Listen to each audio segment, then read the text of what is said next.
الحمد لله نحمده ونستعينه ونستغفره ونؤمن به ونتوكل عليه ونعوذ بالله من شرور أنفسنا ومن سيئات أعمالنا من يهده الله فلا مضل له ومن يضلله فلا هادي له ونشهد أن لا إله إلا الله وحده لا شريك له ونشهد أن سيدنا وسندنا ومولانا محمد صلی اللہ علیہ وسلم عبدہ ورسولہ وقال اللہ تعالی فی القرآن المجید والفرقان الحمید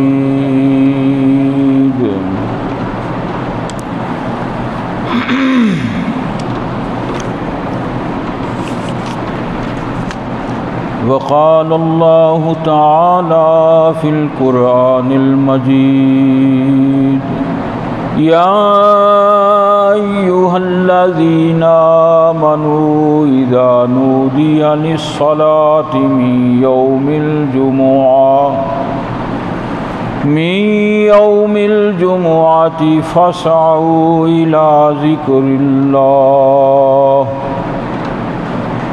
إلى ذکر اللہ وذروا البیع ذالکم خیر لکم ان کنتم تعلمون آمنت باللہ صدق اللہ العظیم وبلغنا علی رسولہ النبی الکریم الامین ان اللہ وملائکتہ یصلون علی النبی یا ایہا الذین آمنوا صلوا علیہ وسلموا تسلیما والصلاة والسلام علیک یا سیدی یا رسول اللہ وعلی آلک واصحابک یا حبیب اللہ الصلاة والسلام علیک یا سیدی یا رسول اللہ وعلى آلك وأصحابك يا حبيب الله الصلاة والسلام عليك يا سيدي يا رسول الله وعلى آلك وأصحابك يا حبيب الله حمد و صلاة کے بعد قرآن مجید فرقان حمید سورہ جمعہ سے کچھ آیتیں تلاوت کی ہیں۔ اللہ تعالی ہم سب کو سن کر عمل کرنے کی توفیق عطا فرمائے۔ اللہ تعالی ارشاد فرماتے ہیں اے ایمان والو، جب جمعے کے دن اذان ہو جائے تو اللہ کے ذکر کی طرف دوڑو اور خرید و فروخت کو بند کر دو، یہ تمہارے لیے بہتر ہے اگر تم اس کو جانو تو۔ اللہ تبارک و تعالی کی نعمتوں کا لاکھ لاکھ شکر ادا کیا جائے وہ بہت ہی کم ہے۔ جس نے ہمیں انسان بنایا اور اس پر مسلمان بنایا، پھر اپنے محبوب کی امت میں پیدا فرمایا اور اتنی بے شمار نعمتوں سے نوازا، اور سب سے بڑی نعمت جو ہے وہ ایمان کی دولت ہے۔ اور پھر اپنے کلام میں جگہ جگہ اپنے ان بندوں سے جو ایمان والے ہیں ان کو خطاب کیا، اور خطاب کر کے کچھ احکامات بیان فرمائے، کچھ حکم فرمائے، اور بڑے بڑے پیار کی باتیں اپنے بندوں کے ساتھ کی۔ تو اس سورہ جمعہ میں اللہ تبارک و تعالی نے آج کے دن کی نسبت کو مد نظر رکھتے ہوئے ہر جمعے کے دن میں ہی بڑی برکتیں ہیں، بلکہ فرمایا ایک ہفتے کے بعد جو جمعے کا دن آتا ہے یہ مسلمانوں کی عید کا دن ہے۔ اور یہاں ایک مسئلہ یاد رکھیے گا، اسی لیے چونکہ عید کے دن بھی روزہ نہیں رکھتے، حرام ہے روزہ رکھنا عید کے دن، تو مسلمانوں کو جمعے کا دن جو ہے وہ عید کے طور پہ دیا گیا۔ عام روٹین میں جمعے کے دن بھی روزہ نہیں رکھتے۔ اگر کسی نے جمعے کا روزہ عام دنوں میں رکھنا ہو تو اس کو جمعرات کا روزہ، پھر جمعے کا اور ہفتے کا، یعنی 3 روزے لگاتار رکھ سکتا ہے وہ ملا کر۔ تنہا جمعے کے دن کا عام دنوں میں روزہ نہیں رکھا جا سکتا، لیکن ماہ رمضان میں جو ہم جمعے کا روزہ رکھتے ہیں وہ عام روزوں کی نسبت سے اس کا اجر و ثواب بے شمار ہوتا ہے۔ اور یہ بھی یاد رکھیے کہ اللہ تبارک و تعالی ہر جمعے میں ایک ایسی گھڑی رکھی ہے کہ اللہ تبارک و تعالی اپنے بندوں کی دعا کو قبول فرماتا ہے۔ بعض نے کہا کہ جب امام دوسری اذان ہوتی ہے جمعے کی اور امام خطبے کے لیے آتا ہے اس وقت وہ گھڑی ہوتی ہے۔ بعض نے جمعے کے پورے ٹائم میں ظہر سے لے کر عصر تک جو گھڑی ہے اس میں وہ وقت آتا ہے کہ اللہ تعالیٰ قبول فرماتا ہے، اور بعض نے عصر کے بعد کا ٹائم بھی بتایا ہے۔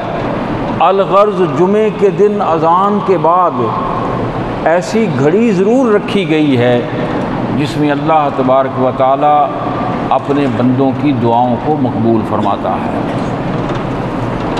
عام دنوں کی نسبت سے جمعے کا دن افضل ہوتا ہے، اعلیٰ ہوتا ہے، اور نیکی کے لحاظ سے بھی عام دنوں میں جو ثواب نماز کا ملتا ہے اس کی نسبت سے جمعے کے دن جمعے کی نماز کا ثواب زیادہ ملتا ہے، اور اللہ تبارک و تعالیٰ کی رحمتیں اور برکتیں زیادہ شامل ہوتی ہیں۔ لیکن آج کا دن یعنی آج رمضان المبارک کا آخری جمعہ جس کو جمعۃ الوداع بھی کہتے ہیں، اس کی اہمیت سب جمعوں سے بڑھ کر ہے کہ اگر ایک ہفتے میں اگر ایک جمعہ آتا ہے اور وہ عام دنوں کا سردار دن ہوتا ہے تو پورے سال کے اندر جتنے جمعے آتے ہیں ان سب جمعوں کا آج کا دن سردار دن ہے، سب سے اعلیٰ ترین دن ہے جمعۃ الوداع کا دن۔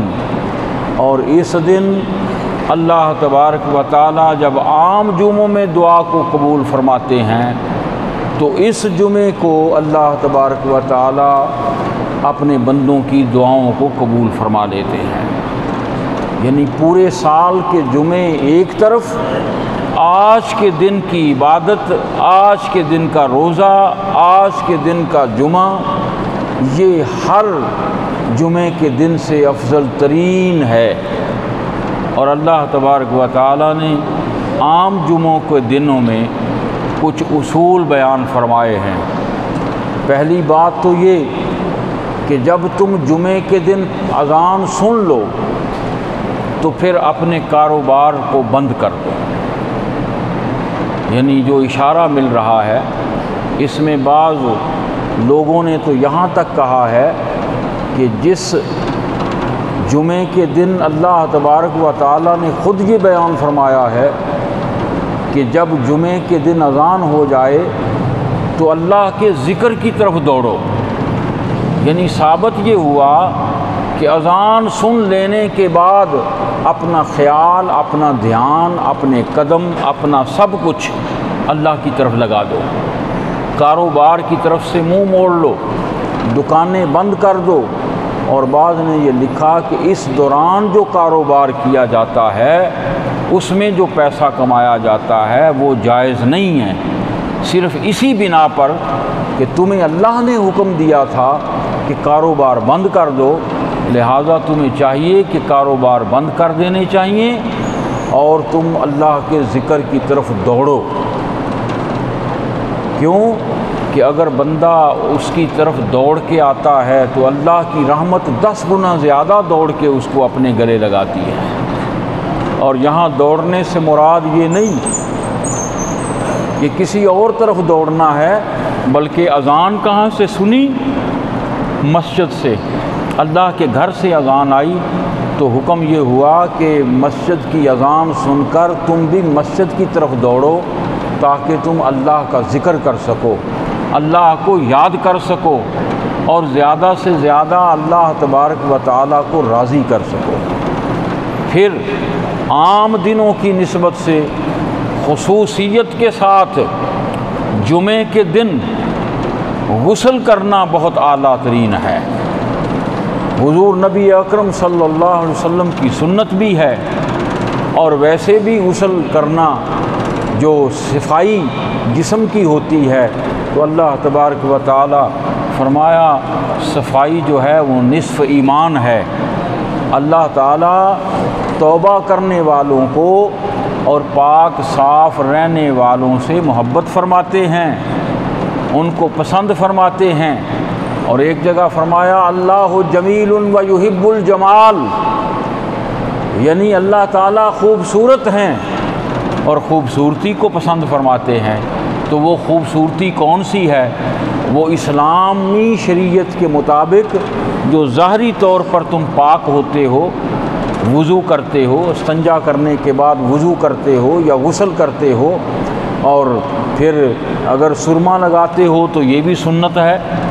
بعض لوگ روزے کی حالت میں سرما نہیں لگاتے، تو روزے کی حالت میں سرما لگانے میں کوئی حرج نہیں ہے، سنت ہے، آپ لگا سکتے ہیں۔ اور جتنا زیادہ سے زیادہ ہو سکے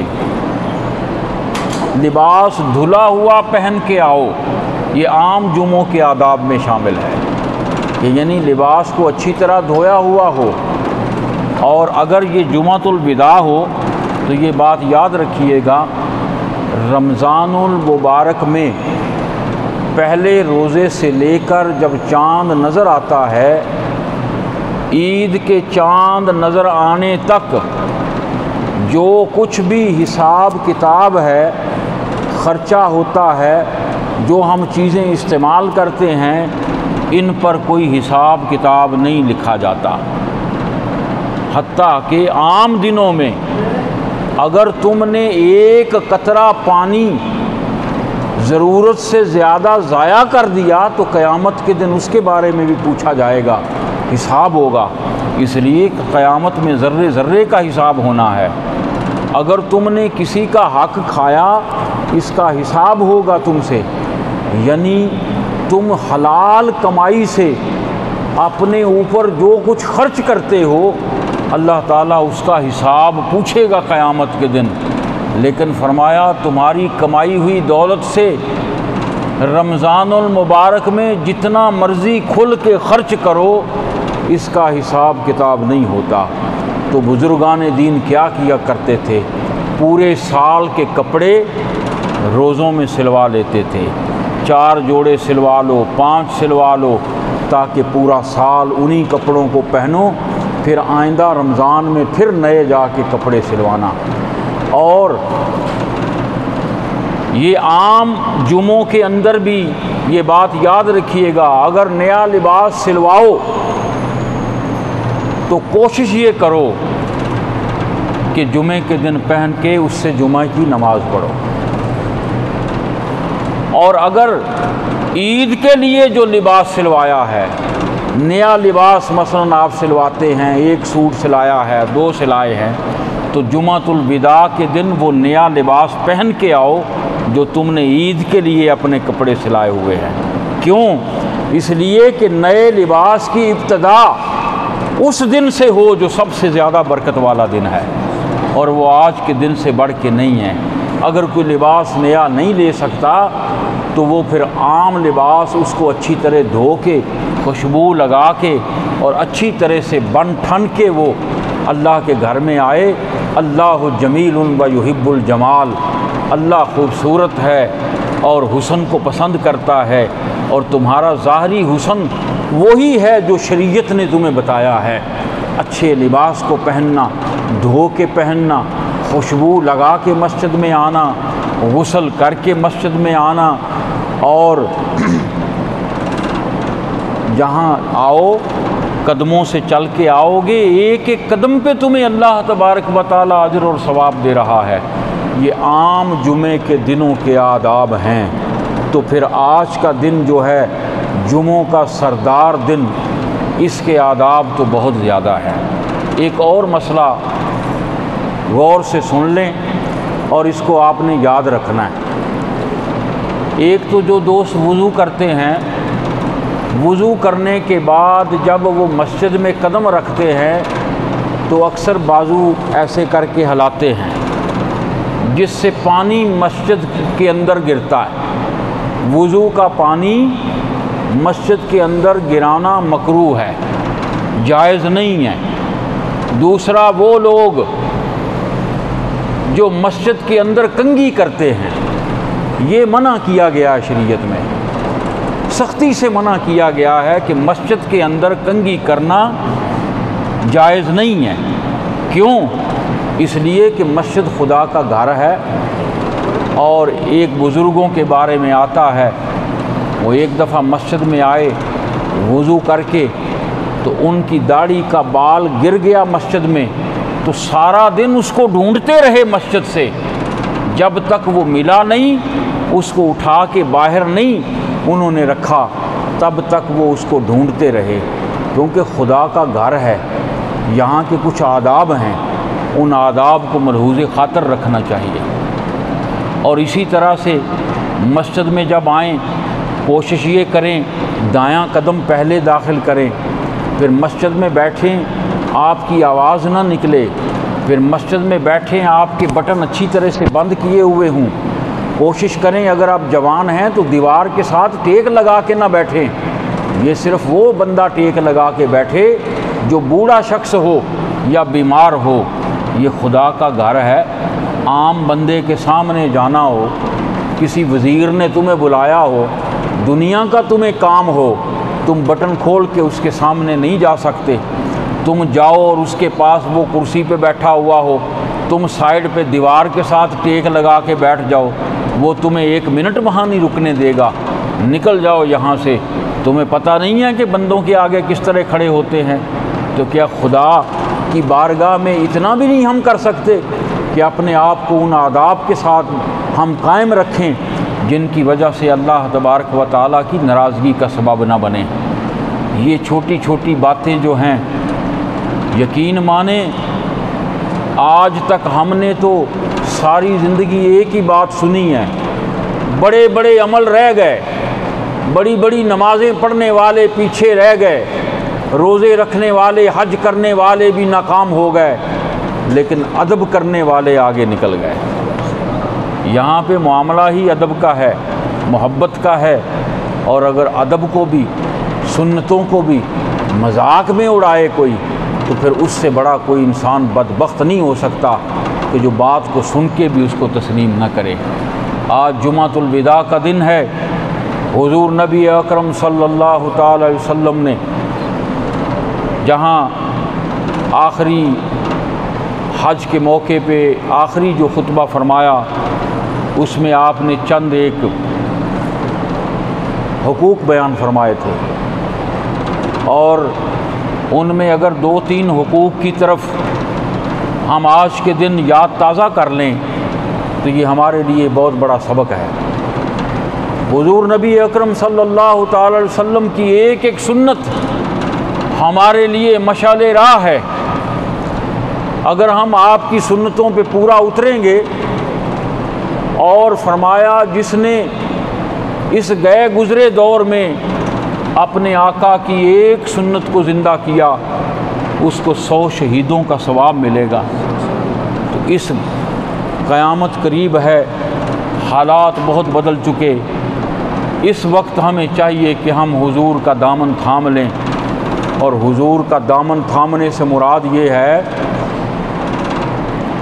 کہ حضور کی بات کو مان لیں، حضور کی سنتوں کو پورا کریں۔ حضور سے محبت کرنے کا یہی ایک انداز رہ گیا کہ جو آپ فرما گئے ہیں ان پر پوری طرح ہم عمل کریں۔ آپ نے ارشاد فرمایا کہ تم پر غلاموں کے بھی حقوق ہیں۔ یہ بات بھی آپ نے ارشاد فرمائی۔ خطبۃ جو وداع، آخری خطبہ آپ نے دیا، حج آخری حج تھا، اس موقع پہ غلاموں کے حقوق کی طرف اشارہ فرمایا۔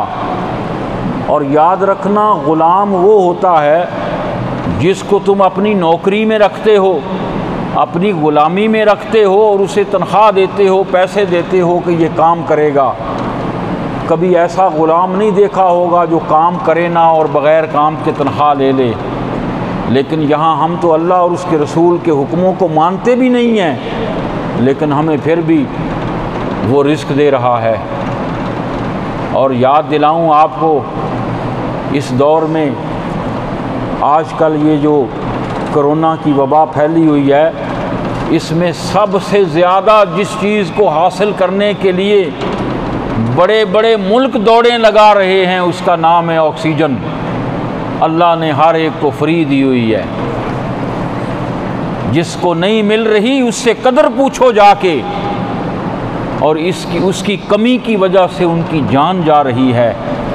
لیکن ہم تو اپنے آقا کا حکم بھی نہیں مان رہے، اس کے حکموں پہ چل بھی نہیں رہے، پھر بھی وہ ہمیں روزانہ آکسیجن دے رہا ہے، اور اتنی فری میں دے رہا ہے کہ جتنا مرضی سانس لیں کھل کے۔ کبھی اس نے تقاضا نہیں کیا۔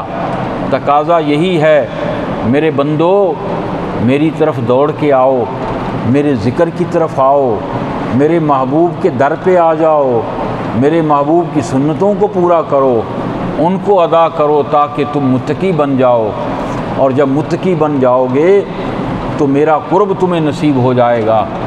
یہ خالق کائنات تمہیں فرما رہا ہے۔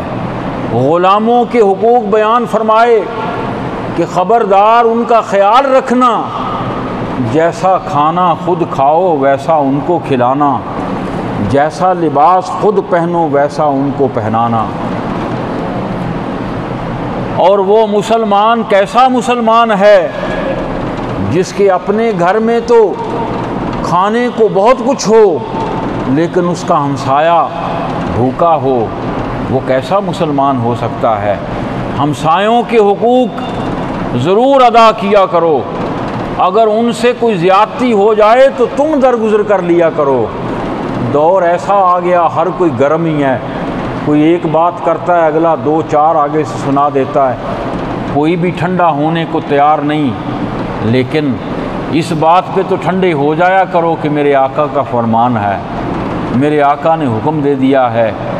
جب تم درگزر کرو گے، صبر کرو گے تو اللہ تبارک و تعالی ان اللہ مع الصابرین، صبر کرنے والوں کے ساتھ ہوگا۔ تمہاری بیویاں تمہارا لباس ہیں، تم ان کا لباس ہو۔ بیویوں کے حقوق کے بارے میں بھی خبردار کر دیا کہ ان کے حقوق پورے کرو۔ نان نفقہ تمہاری ذمہ داری ہے کہ تم کمائی کر کے اپنے بچوں کا اور بیوی کا پیٹ پالو، انہیں لا کے دو، اور ان کے باقی حقوق جو ہیں ان کو بھی پورا کرو۔ اسی طرح عورتوں کو بھی چاہیے کہ وہ مردوں کے حقوق کو پورا کریں۔ یقین مانیں، ایک عبادت ہے اللہ کی، اور اللہ تبارک و تعالیٰ کی شان یہ ہے کہ اس کی رحمت کائنات کی ہر چیز سے بڑھ کر ہے۔ کیا ہے؟ ہر چیز سے بڑھ کے رب کی رحمت ہے، اور وہ چھوٹی سی ایک نیکی پر اپنی رحمت اپنے بندے پہ نچھاور کر دیتا ہے۔ اس کی رحمت بندے کو گھیر لیتی ہے، کتنا بھی گناہ گار ہو اللہ فرماتا ہے تو ندامت سے آ جا، میری بارگاہ میں آ کے سجدہ ریز ہو جا، میری چوکھٹ پہ آ کے اپنی آنکھوں میں آنسو لے آ، میری رحمت تیرے سارے گناہوں کو دھو کے صاف کر دے گی، تجھے معاف کر دے گی۔ حقوق اللہ میں غلطیاں کوتاہیاں ہو جائیں اللہ تبارک و تعالیٰ معاف کر دیتا ہے، لیکن فرمایا جو بندوں کے حقوق ہیں، جو بیوی کے حقوق ہیں، اولاد کے حقوق ہیں، ہمسایوں کے ہیں، وہ تم نے کبھی معاف نہیں کیے جائیں گے جب تک وہ تجھے معاف نہیں کرے گا۔ کیا تم یہ سمجھتے ہو کسی مسلمان بھائی کو دھوکہ دے کے تم اس سے چھپا لو گے کہ تم نے چیز نکمی تھی اس کو اعلیٰ کر کے بیچا ہے اور اس سے چھپائی ہے اس کی غلطی؟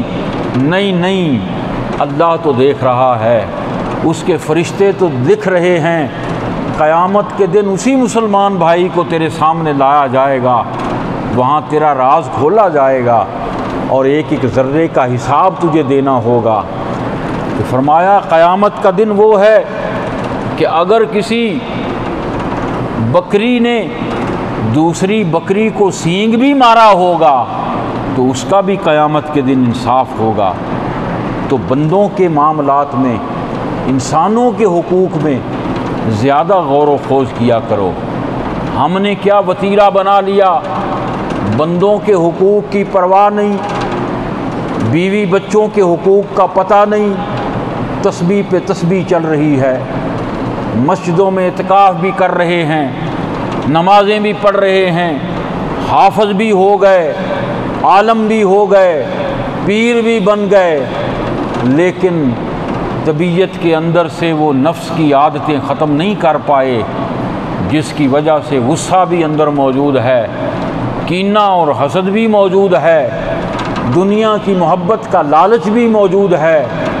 تو پھر پتے کی بات یہی کرتا ہوں، آپ کبھی کسی دودھ والے سے دودھ لینے جانا اور اپنے برتن میں جس میں دودھ ڈلوانا ہو اس میں تھوڑا سا گوبر ڈال کے لے جانا اور اس کو کہنا کہ اس برتن میں دودھ ڈال دے، وہ کہے گا بے وقوف پہلے اس کو دھو کے آ، اس میں گند ہے، وہ دودھ نہیں ڈالے گا۔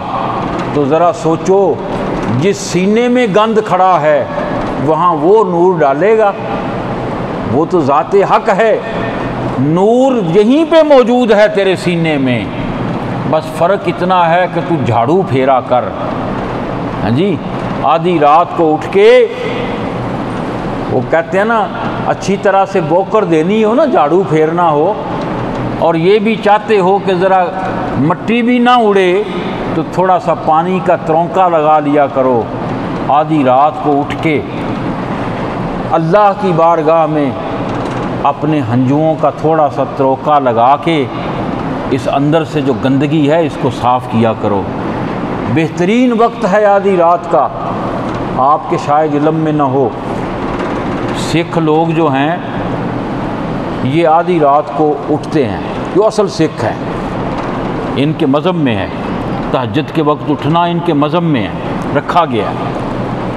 اور یہ اپنے بال نہیں کٹواتے، جس طرح مسلمان کی شان اس کی داڑھی میں ہے اور اسی میں شان ہے، اسی طرح سکھوں کی جو شان ہے وہ ان کے بالوں میں، جوڑے میں ہے، وہ نہیں کٹواتے۔ اور رات کو اٹھ کے جو اس کو وہ اپنی زبان میں کہتے ہیں امرت ویلا، امرت یعنی ایسی چیز، ایسا پانی، ایسا آب جس کو پی لینے سے کبھی موت نہ آئے، امرت اس کو کہتے ہیں، شہد سے بھی بڑھ کے میٹھا۔ تو تہجد کا وقت جو ہے وہ اللہ کے بندوں کے سینوں کے لیے نور بھرنے کے لیے بہترین وقت ہوتا ہے۔ جس کو بھی ولایت ملی، جس کے بھی گناہ معاف ہوئے، جس کی بھی صفائی ہوئی، وہ تہجد کے وقت اٹھنے سے ہی ہوئی ہے۔ اور ہماری تو ماشاءاللہ آج کل حالتیں یہ ہیں، ساری رات نیٹ پہ، اور جب تہجد کا وقت آتا ہے تب سستی پڑ جاتی ہے اور آنکھ لگ جاتی ہے۔ ان میں عام بندہ جو اٹھ کے عبادت کرے اس کو بہت بڑا سمجھتے ہیں، لیکن سکھوں میں اگر امرت ویلے یعنی تہجد کے وقت آدھی رات کو اٹھ کے جو غسل کرے، ان میں غسل دو طرح کا ہوتا ہے۔ ایک غسل ہے جسم پہ پانی بہانا، ایک ہے بال کھول کے نہانا۔ اس کو وہ سب سے بڑا گرو مانتے ہیں، اس کو مرشد مانتے ہیں، جو آدھی رات کو اٹھ کے وہ غسل کرے۔ کیوں؟ اللہ والوں کا بھی یہی طریقہ ہوتا تھا، سو کے جب اٹھتے غسل کرتے۔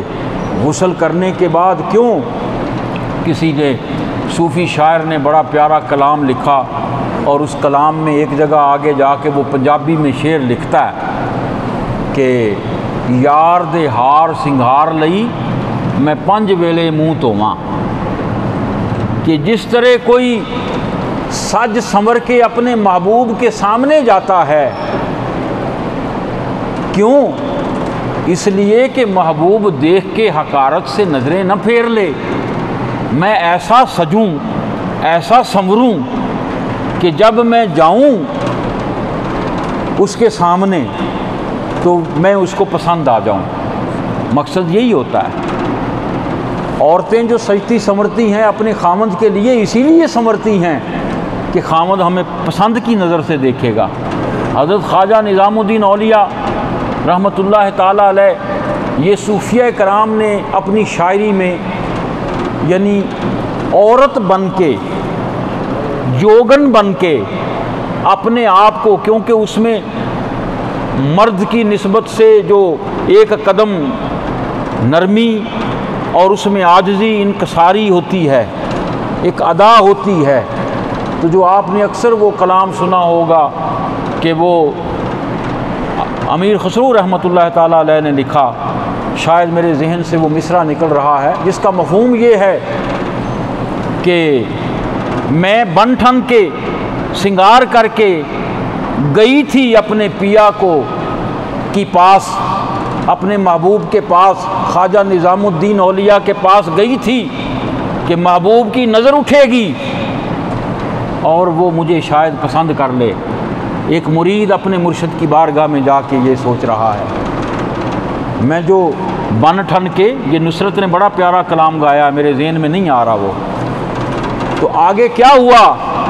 کہتے ہیں میں تو اپنا میرا بنا ٹھنا، میرا ہار سنگار تو وہیں کا وہیں رہ گیا، میں نے جب محبوب کی شکل دیکھی تو مجھے اپنا سنگار بھی بھول گیا، مجھے اپنا حسن بھی بھول گیا، بجائے اس کے کہ وہ مجھ پہ فدا ہو، میں خود اس پہ فدا ہو گئی۔ تو جب بندہ ایسی محبت لے کے آدھی رات کو اٹھ کے غسل کر کے لباس پہن کے رب کی بارگاہ میں بیٹھ کے جائے گا، تو پھر وہ فرشتوں میں کیا کہتا ہے؟ آج کا دن بڑا عظیم دن ہے، جمعۃ الوداع کا دن ہے، آج افطاری تک دعائیں مانگو، جتنی چاہے مانگو، اللہ تعالیٰ تمہاری دعاؤں کو پورا کرے گا، لیکن جو کرنے والی ہوں گی، جو نہیں کرنے والی ہوں گی، وہ قبر میں پوری ہو جائیں گی، نہیں تو قیامت کے دن پوری کرے گا۔ اپنے آپ کو سنوار کے اس کی بارگاہ میں جایا کرو، اپنے آپ کو صاف شفاف کر کے اس کی بارگاہ میں جایا کرو، اس کی بارگاہ کے آداب کو ملحوظ رکھا کرو۔ وہ کہہ رہے اللہ نور السماوات والارض، اگر کسی کے اندر یہ تقوی پیدا ہو جائے جو حضرت عمر فاروق کے دور میں اس بچی کے دماغ میں تھا، روزہ کیا کرتا ہے؟ روزہ تمہارے اندر وہ تقوی ہی پیدا کرتا ہے کہ مجھے آپ کروڑ روپے بھی دیں اب، یا میں آپ کو کروڑوں دوں اور کہوں پانی پی لو، تو کیا پی لو گے؟ نہیں، کہو گے نہیں، جمعۃ الوداع کا دن ہے، آخری روزہ ہے جمعے کا، تم اپنے کروڑ اپنے پاس رکھو، میں روزہ ایمان والے کی بات کر رہا ہوں، میں نہیں اس کو توڑ سکتا، میں کیوں اس کو قبول کروں؟ کیوں؟ اس لیے کہ ذہن میں یہ بات بیٹھ گئی ہے، میں لوگوں سے چھپ کے کھا بھی سکتا ہوں، پی بھی سکتا ہوں، پر میرا اللہ دیکھ رہا ہے۔ اور جب حضرت عمر فاروق نے سنا تھا نا، کوئی اس لڑکی نے ہار سنگار نہیں کیا، کوئی ایسی بات نہیں کی، بس ماں سے اتنا ہی کہا ماں دودھ میں پانی نہ ملاؤ، کہیں عمر کو پتہ نہ چل جائے۔ کہا عمر اپنے گھر ہوگا بیٹی، اسے نہیں پتہ چلے گا۔ کہا اماں عمر تو گھر ہوگا، اللہ تو دیکھ رہا ہے۔ حضرت عمر فاروق باہر کھڑے ہیں، سن رہے ہیں، اور اسی بچی کے لیے اپنے بیٹے کا رشتہ مانگا جا کے پھر۔ کیوں؟ اس کو کہتے ہیں کسی کی نظر میں آ جانا۔ اور اگر تیری نیت صحیح ہوگی، تیرا عمل صاف ہوگا، تیرے اپنے اندر سے تو نے صفائی کی ہوگی، تجھے ضرورت نہیں ہے کہیں جانے کی۔ جہاں بھی تو آنکھ بند کرے گا اس کے ساتھ تیری لو لگی ہوگی، تو اس کو کہے گا، وہ تیری مانے گا، وہ تیری سنے گا۔ وہ تو کہتا ہے آ تو صحیح، میری طرف ایک قدم بڑھا، دیکھ میں 10 قدم آتا ہوں، تو چل کے آ، میں دوڑ کے آتا ہوں۔ میری رحمت ہر چیز پہ بھاری ہے، حاوی ہے، وسیع ہے، جتنا چاہے مجھے لوٹ لے، کبھی دن کے وقت بھی، کبھی رات کے وقت بھی۔ تو یہ آج کا دن اللہ نے ہماری قسمت میں لکھا۔ دعا ہے بار الہ آج کے دن کے صدقے ہمارے گناہوں کو معاف فرما، جو غلطیاں ہو گئیں ان سے درگزر کرتے ہوئے آنے والی زندگی ہمارے لیے صرف نیکی کرنے والی بنا، اور ایسی نیکی ہو جس سے تو اور تیرا محبوب راضی ہو جائیں، ورنہ دنیا کی زندگی کچھ نہیں ہے۔ دیکھا وہ جو مر رہے ہیں ایک ہی گڈھا کھود کے پھینک رہے ہیں، اور ہاتھ سے بھی نہیں پھینکتے، ڈنڈوں سے پھینک رہے ہیں۔ تو یہ کیا انسان کی اوقات کچھ بھی نہیں ہے۔ اسی طرح سے جو میں بھی بنا پھرتا ہوں میری بھی اوقات ایک آنے کی نہیں ہے۔ وہ فرمایا نا، جو پاکی بن پاک ماہی دے سو پاکی جان پلیتی، اگر تو اس کے بغیر جی رہا ہے تو تو پلید ہے، اور اگر تو اس کے ساتھ، اس کے ذکر کے ساتھ، اس کے نام کے ساتھ جی رہا ہے تو تو سب سے زیادہ پاک ہے۔ اللہ تعالی ہمیں پاک ہی رکھے اور ہمیں عمل کرنے کی توفیق عطا فرمائے۔ وما